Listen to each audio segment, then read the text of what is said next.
새로운 출마를 얼마 전에 하셨거든요. 새로운 출발? 8월부터 대전보건대 총장님으로 부임을 하셨습니다. 어떻게 맡게 되신 거예요? 사실 이제 과학수사 전문가 법의학자가 그 대전보건대학교가 너무 생소하거나 생뚱맞지 않냐는 분들도 계십니다만 제가 이제 병리 전문이고 병원에서 오래 또 근무했고 네. 또 우리 대학에는 아시다시피 과학수사 전문 분야도 있고 하기 때문에 예. 누구보다도 저는 뭐 열심히 할 수 있다고 생각하고 학교 당국에서 불러주셔서 또 남은 기간 열심히 한번 봉사를 해볼까 생각 중입니다. 우리 원장님의 지난 발자취를 저희가 숫자로 보는 프로필에서 더 자세하게 알려드릴까 합니다. 숫자로 보는 프로필 함께 할 텐데요. 첫 번째 숫자는 그죠? 26. 26입니다. 서중석 원장님은 중앙대 의과대학을 졸업한 병리과 전문의이시자 의학 박사로 1991년부터 2016년까지 무려 26년간 국과수에서 법의학자로 지내셨습니다. 네. 그래서 첫 번째 숫자 26을 만나봤고요. 네. 두 번째 숫자 보여주시죠. 4천. 4천? 그동안 서중석 원장님이 부검을 한 횟수가 무려 4,000번에 이른다고 합니다. 1년에 150건에서 200건 가까이 부검을 해오셨다고 해요. 와, 어마어마한 숫자네요. 다음 숫자, 세 번째 숫자 만나볼게요. 놀랍습니다. 12. 네. 국립과학수사연구원 제12대 원장으로 부임하셔서 4년간 국과수를 이끌어 오셨고요. 국과수의 위상을 높이는 데 일조하신 분이 바로 우리 서중석 원장님이라고 할 수가 있습니다. 원장님이라고 딱 우리가 하면은 네. 드라마 그 사인의 박신양 씨 아시죠? 네네. 박신양 씨 실제 모델이기도 하죠.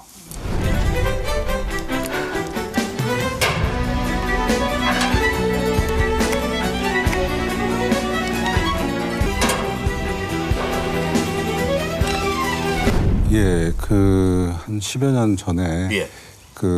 서울에 영상위원회가 있습니다. 그래서 예. 거기는 이제 감독님들께서 작품을 하시지 않는 동안에는 저희들 전문가를 불러다가 이제 이야기를 듣는 어떤 그런 프로그램이 있었습니다. 이제 거기에 강연을 가게 됐는데 제가 하는 강의 내용을 듣고 그 사인이라는 드라마를 만들어냈고요. 네. 실제적으로는 이제 제가 그 현장 다니면서 부검하고 사건 해결했던 거 그거를 이제 작품화했었습니다. 아, 자문도 많이 해주셨겠네요. 제 방에서 거의 4달 가까이 있었고요. 그래서 그 당시에 박신양 씨가 했던 연기의 말투가 네. 제가 부검실 했던 것들 거의 약간 모방하다시피. 아, 그래요? 네. 근데 이제 박신양 씨하고 저하고는 다른 점이 좀 있습니다. 예. 큰 차이점은 이제 박신양 씨는 이제 세트에서 부검을 하시고 예. 저는 이제 부검실에서 부검을 하는 거예요. 그 극장에서 박신양 씨는 이제 사랑도 받죠. 여성 법의관으로부터 사랑도 받는데 저는 좀 호랑이 같아서 그런지 여성 법의관들이 별로 좋아하지 않습니다. 아니, 드라마를 보면은 정말 막 과학수사 기술이 엄청나게 발전돼 있고 그런 걸 느낄 수 있었거든요. 어디까지가 진짜고 사실이고 네, 그렇게 얼마 받아들이면 전에 될까요? 다른 프로그램에서 한번 제가 이런 이야기를 한 적이 있는데요. 사실 드라마에서 보는 미국의 CSI는 사실 많이 허구적인 감이 되어 있습니다. 그러니까 이렇게 탁 손을 대면 이렇게 뭐가 탁 분석이 돼서 탁 나오고 엑스레이를 쫙 찍으면은 유전자가 스캐닝돼서 나오고 이런 거는 전부 이제 좀 즐겁게 해드리기 위해서 만든 그런 거고요. 그렇습니까? 예. 진짜인 줄 알았잖아요. 믿었는데. 죽은 자는 말이 없다고 그러지 않습니까? 근데 혹시 저희들은 그렇게 알고 있는데 말합니까? 네, 말씀하시죠. 몸으로 네. 쓴 유서. 이제 저희가 학생들 강의할 때나 이제 어떤 교양 강좌를 할 때 의사 선생님들은 늘 이제 말씀하시는 환자들 어디가 아프다, 몇 달 동안 아팠다. 근데 저희 환자는 일단 말씀이 없으시죠. 그렇죠. 네, 실제 말씀이 없으시고 되게 이제 또 누워서 오시죠. 네, 서서 오시죠. 예, 그렇죠. 대게라니요. 근데 이제 그분들이 누워서 온 몸으로 저희에게 나는 죽을 때 이렇게 죽었다라는 것을 사실은 이제 몸으로 말씀을 하고 계십니다. 근데 그걸 이제 열심히 공부하고 현장에 가서 상황을 파악해서 그분이 말씀하고자 하는 것을 정확하게 들어서 만약에 이분에 관련돼서 이분이 억울하게 돌아가셨다면 그 억울함도 풀어드려야 되고 이분의 죽음에 관해서 억울하게 지금 희생당하고 있는 분도 있을 수 있습니다. 예. 예, 그분들의 희생 억울함도 좀 풀어드려야 되고 그런 여러 가지를 그 시신으로부터 저희들이 직접 대화하고 또 그분들과 이야기하고 있습니다. 근데 제가 생각하기에는 이 국가에서 가장 크게 일을 하는 분야는 유전자 분석 쪽이 아닐까 생각이 드는데 맞나요? 근자에 이제 한 10년을 이제 법의학 의사와 함께 이제 유전자 분야가 그 큰 줄기를 형성해 왔고 네. 또 굉장히 미세한 증거물까지 감정을 해냅니다 지금. 이제는요? 그 과거에 기억을 하실지 모르겠지만은 이제 화성 연쇄 살인 사건. 지난 86년 9월 이후 8명의 부녀자가 폭행당한 채 숨진 경기도 화성군 일대의 주민들은 늘어만가는 피해에 대한 대책을 호소하고 있습니다. 1980년대 예. 영화로도 만들어졌던 네, 네. 살인의 추억. 예. 그 당시에는 유전자 기법이 없었기 때문에 일일이 그 다 탐문 수사를 해야 되고 뭐 이렇게 했었는데 끝났다 이거 아닙니까? 그지요? 그렇죠. 이거야말로 정말 확실한 물증이죠. 근데 문제는 아직 우리나라에 이 분석 장비가 도입이 안 돼 있어 유전자 분석을 할 수가 없어요. 이 정액 자체를 미국으로 보내야 돼. 현재로서는 그 방법밖에 없어. 지금은 이제 어느 정도 유전자가 발전이 됐냐면은 소위 말해서 이제 모기 눈물 한 방울 정도도 목이 눈물. 예, 감정을 해내는. 그러니까 이제 그 어떤 범인이 이제 뭐 막 도망가다가 그 고속도로에서 이제 통행증을 이렇게 넣잖아요. 그러면 그거를 유전자 검사 유전자가 나오게 됩니다. 거기다가 이제 의복을 이렇게 세탁을 해도 이제 살인을 하고 나서 그 용의자가 집에 와서 의복을 이제 빱니다. 근데 사람 눈에는 빨아진 것 같아도 그 거기에 저희들이 또 할 수도 있고. 그래요? 세탁을 했는데도 그 유전자가 다 그렇습니다. 묻어 있어요? 네, 그렇게 할 수 있습니다. 정말 사건 해결에 있어서 유전자 검사가 엄청난 역할을 하고 있다는 게 느껴지는데 조금 더 구체적인 사례를 몇 가지 들어주실 수 있나요? 유전자 검사로 해결한 사건들. 예, 세간 알려진 사건으로서는 이제 설해마을 영아 살해 사건이 이제 아주 대표적인 거라고 볼 수 있습니다. 2006년 여름 월요일 날 아침에 이제 부검을 하러 내려갔는데 거기에 그 방배 경찰서에서 냉장고에 오랫동안 보관되어 있는 형태의 어린아이 영아 2구가 이제 부검이 의뢰가 됐습니다. 그래서 이제 여기 이렇게 보니까 그 탯줄이 이렇게 달려있기 때문에 병원에서 분만한 게 아니죠. 그래서 이제 벌써 이미 여러 가지 형태로 볼 때 뭐 발바닥에 자국이 없다든지 뭐 병원에서 분만한 게 아니기 때문에 당연히 이제 그 엄마가 범인일 수밖에 없는 것이죠. 예. 그래서 이제 그런 여러 가지 이제 그 법의학적 지시를 이용해 가지고 저희가 이제 수사관들한테 이제 그 수사 지도를 좀 그려줍니다. 어떻게 수사를 하라. 이거는 이제 이렇게 된 거니까 시리얼 킬링, 연쇄적으로 살해한 거니까 분명히 이제 엄마의 정신적인 문제가 있을 것이다. 엄마가 범인인데 그럼 이걸 증명하려면 어떻게 될 것인가. 그 집에 가면 엄마가 쓰던 뭐 빚도 있을 것이고 칫솔도 있을 수 있고 이제 뭐 기휘지도 있을 수도 있고 그러면 이제 그런 것들을 가져오면은 그거를 매칭을 시키면 이제 엄마가 범인이라는 게 확실해질 것이고. 설해마을 가정집의 냉동고에서 발견된 두 아이의 산모는 프랑스인 집주인 C씨의 부인 39살 V씨로 확인됐습니다. 국립과학수사연구소의 분석 결과 C씨의 집에서 수거한 귀이개 등에서 나온 C씨 부인의 DNA가 아기들의 모계 DNA와 일치했습니다. 저희들은 굉장히 쉽게 교과서상으로 쉽게 감정을 했는데 프랑스 정부에서 대한민국은 대개 이제 그런 유전자를 되게 하루 만에 이제 되게 다 감정하거든요. 근데 이제 프랑스는 한 2달 걸린다고 합니다. 그러니까 이제 날림으로 하고 이거 믿을 수 없다 뭐 해가지고 이제 그 소위 말하는 무슨 국영 텔레비전 같은 데서 막 공격도 하고 그래서 이제 거기서 와서 이제 저희가 한 걸 다 주고 이제 그걸 다 보여주고 난 다음에는 이제 그분들이 어떻게 이렇게 빨리 감정을 하느냐. 예. 그래서 와서 배우고 가라고 이제 했는데 프랑스도 상당히 자존심이 강한 나라에서 배우지는 않고 예. 인정만 하고 갔습니다. 네. 원장님은 어떻게 해서 법의학자의 길을 들어가셨어요? 제가 모든 공부가 끝나고 이제 대학에서 강사 생활을 하고 있을 적에 그 지방에 의과대학이 많이 생겼습니다. 아마. 예. 이제 그럴 때 이제 지방에 가서 이제 강제적으로 의과대학이 많이 생겼기 때문에 예. 근무를 해야 되는데 그때 이제 지방의 모 대학에 갔더니 학생 강의하는 책상하고 제 책상밖에는 없고 거기 가서 뭐 공부도 해야 되고 연구도 해야 되는데 예. 그래서 이제 굉장히 고민도 하고 뭐 또 집사람도 보고 싶고 뭐 떨어져야 그래서, 되니까. 예, 그래서 그냥 서울에 좀 있었으면 좋겠다. 그랬는데 마침 그때 국가수에서 의사 선생님을 구했고 저희 멘토 선생님에게 몰래 국가수를 지원을 해가지고 이제 저희가 병리 공부를 할 때는 병리학회가 그 종양병리, 면역병리 그리고 이제 어려운 얘기 법의학 이 세 가지가 세부 전공으로 들어가 있었습니다. 이제 종양병리를 했기 때문에 2년 동안 내가 법의학을 좀 공부하면 내가 훌륭한 교수가 됐다. 두 개를. 그래서 아주 사익, 제 사익을 목적으로 국가수 들어가서 한 2년 정도만 법의학을 하겠다. 그 나쁜 마음으로 시작했는데 그 아담 스미스에 굿브론에 나오는 보이지 않는 손이 저를 이렇게 사익을 공익으로 바꿔 주신 것 같아요.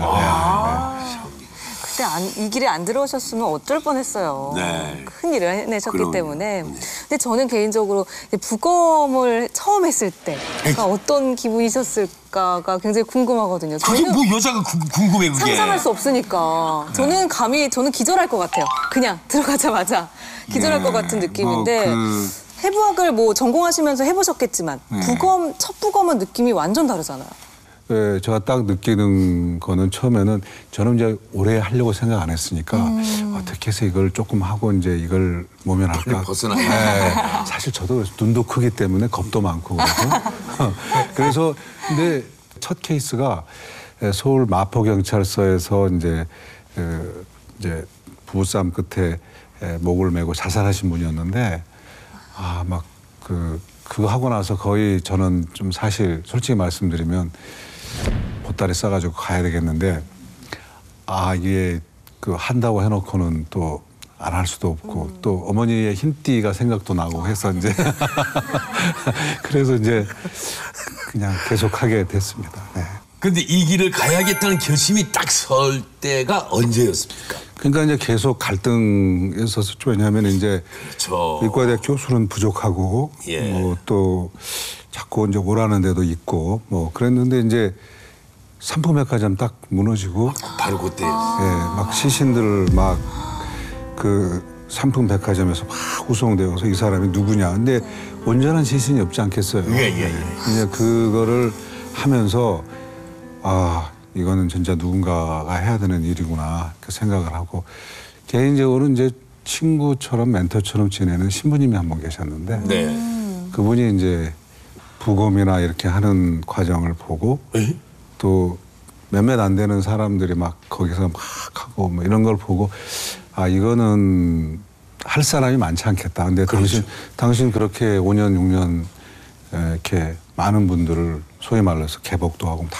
이렇게 해놓고는 지금 와서 네 찾아서 간다 그러면 당신 나쁜 사람 같다. 협박도 그분이 협박을 하셨죠. 저는. 또 개인적으로 큰 의미를 남긴 사건들도 굉장히 많았을 것 같아요. 어떤 사건들이 있을까요? 저의 좌우명을 얻게 된 사건이 하나 있습니다. 이제. 인생에 있어 큰 의미를 남겼군요. 예, 사실은 이제 아시는 분은 아시지만 제가 2000년 8월부터 2005년 12월 5일까지 제가 대전에서 근무를 합니다. 그 당시에도 좀 제가 유별났던 것 같아요. 그래가지고 이제 24시간 365일 무료로 거만도 다니고 잠나 안 자고 일도 하고 그랬는데요. 그때 추석 때 지금처럼 굉장히 더웠습니다. 그때 이제 직원들 다 고향으로 보내고 저 혼자 이제 뭐 접수도 받고 숙직도 하고 거만도 다니고 그럴 때 이제 유성에서 그 변사 사건이 발생했습니다. 근데 이제 들어보니 타살 사건이었습니다. 그러니까 살인이 아니고 타살.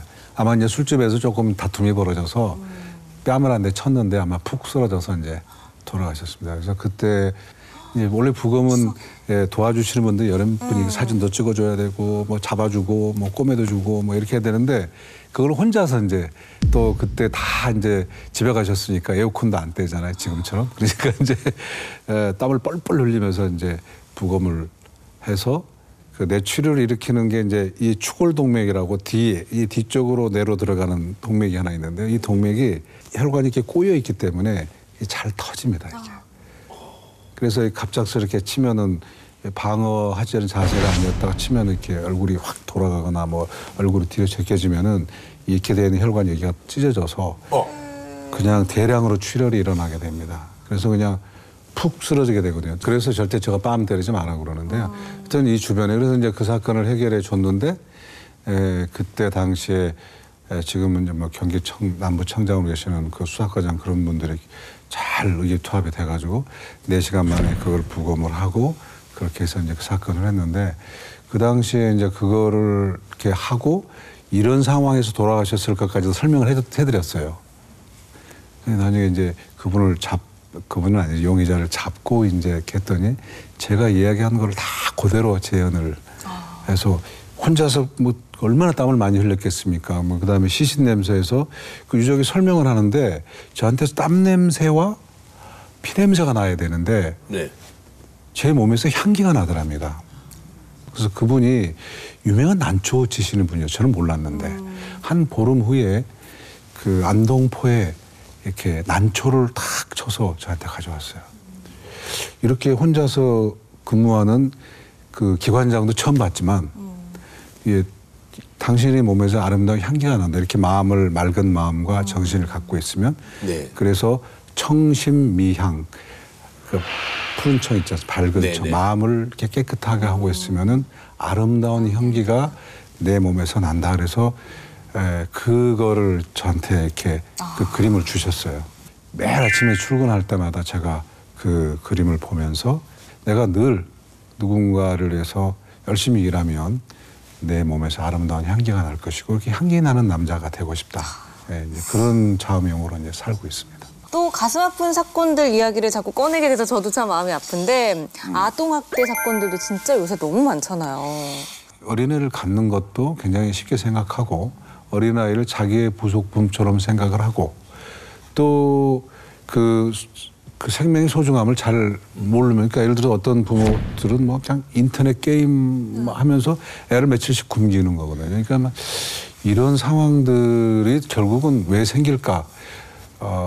저는 이제 그게 초등학교, 중학교, 고등학교의 인성교육을 강화해야 된다라고 보고 있고 그 교육에 전념해야 될 시기가 이제는 왔다. 그래서 자꾸 이제 취업 위주의 교육, 그다음에 뭐 성적 위주의 교육 이거 굉장히 뭐 물론 해야 될 부분이지만 이제는 그 한 사람이 인간이 되기까지의 교육도 굉장히 필요하다.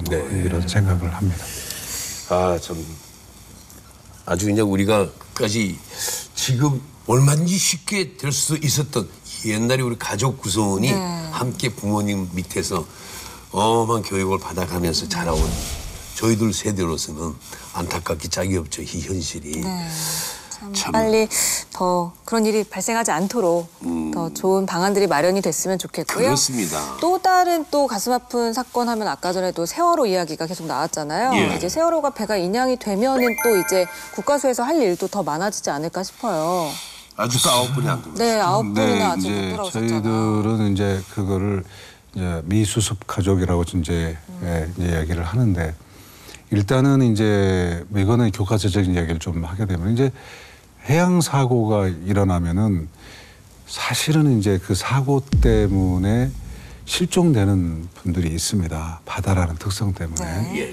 그래서 이제 미싱 펄슨에서 이제 실종하시는 분들이 생기게 되는데 그 천안함 같은 경우에는 약 10% 정도가 이제 유실이 되는 거죠. 근데 이제 그 세월호 같은 경우에는 이제 라이프 자켓을 입고 있는 분들이 많기 때문에 그거보다는 이제 줄게 되겠지만 저희 학자들 입장에서는 9분이 이제 다 발견되기를 간절히 바라고 뭐 어떻게 해서라도 이제 시신을 찾아드려야 된다는 것도 있고 그다음에 이제 정말 이 배가 왜 가라앉았을까에 대한 사고 조사. 이제 과거에는 저희들이 그런 기술이 좀 부족했는데 이제는 뭐 3, 4년 동안 충분히 그 기술을 축적을 했기 때문에 아마 그 원인도 우리 후배들이 밝혀주실 거라고 믿고 이제는 네. 저도 이제 시민으로 돌아갔지만 만약에 일이 힘들어지고 복잡해지면 아직도 국가수에 저는 고문이고 자문 법의관이고 하기 때문에 다시 이제 학교 당국에 좀 말씀드리고 조금이라도 가서 좀 그 어려운 일을 좀 도와줄까 하는 생각. 아, 그렇습니까? 예. 도움이 크겠죠. 예. 그 대한민국 과학 수사 발전의 중심에 우리 서중석 원장님이 계시다라는 거 해도 과언이 아니죠. 제일 눈에 띄는 게 365일 검안 체계를 이 원장님께서 그 꾸린 게 그런 얘기가 있던데 그게 사실입니까?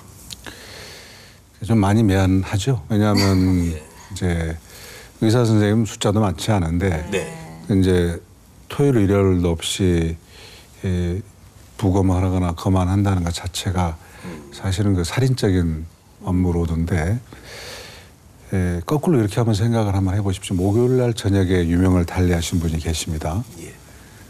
그러면 이제 다음날 수사관들이 가서 조사를 하고 법원에 영장을 청구하게 되면 영장이 다음날 그럼 토요일이 됩니다.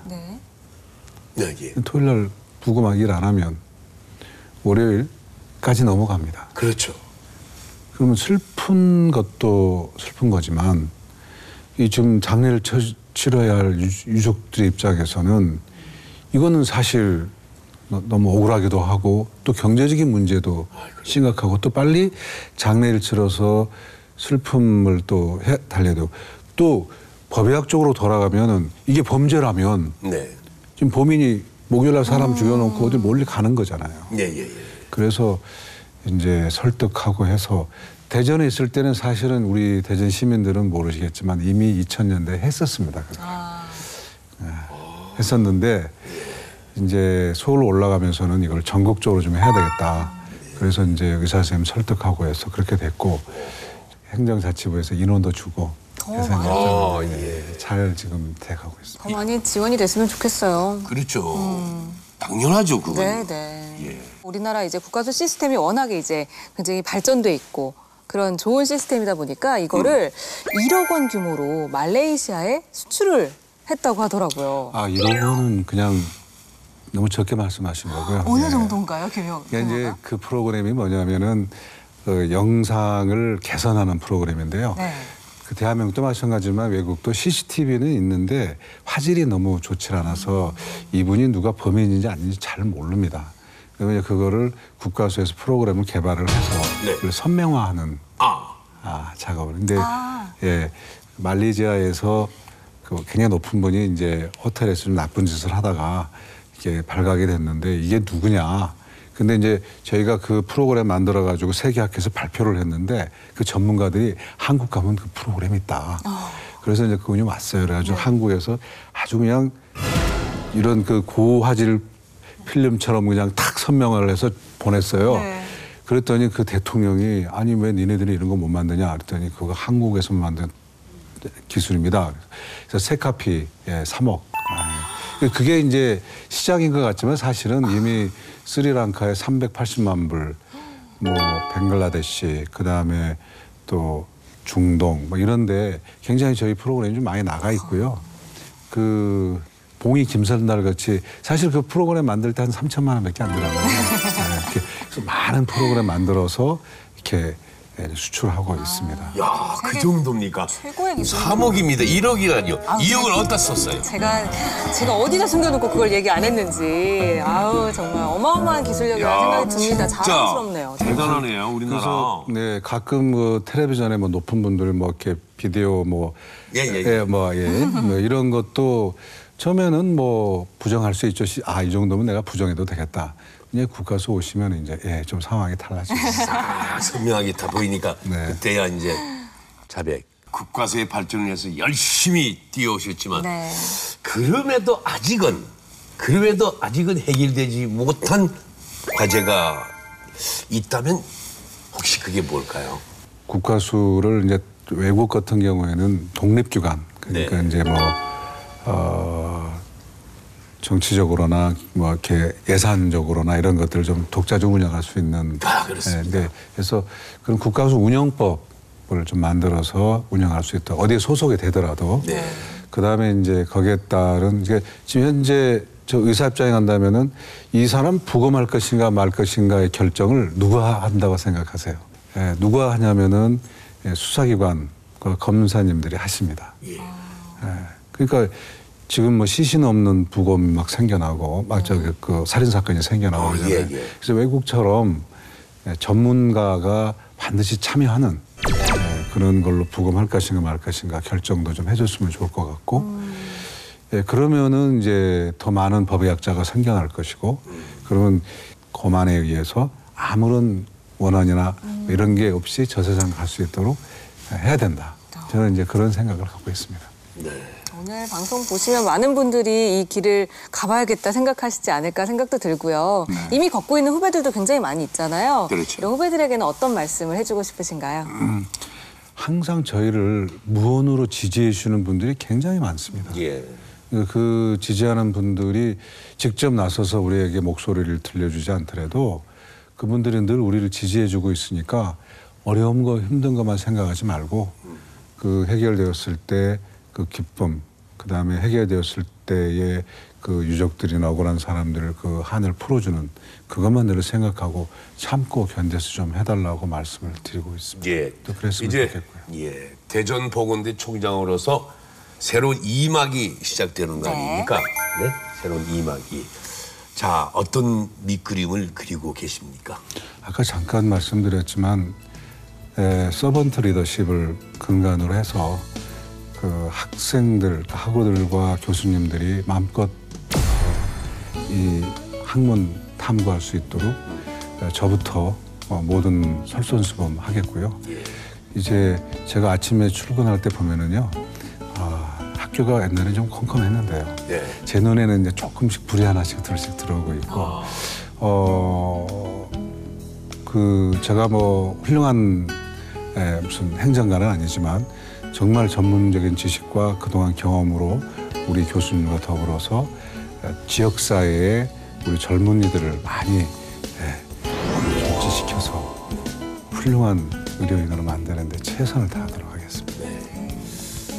오늘 정말 함께해 주셔서 감사드립니다. 네. 수십 년 동안 대한민국의 정의와 진실을 네. 밝혀내기 위해서 애써오신 우리 서중숙 네. 원장님. 앞으로 든든한 버팀목으로 남아주시길 기도하겠습니다. 네. 감사합니다. 감사합니다.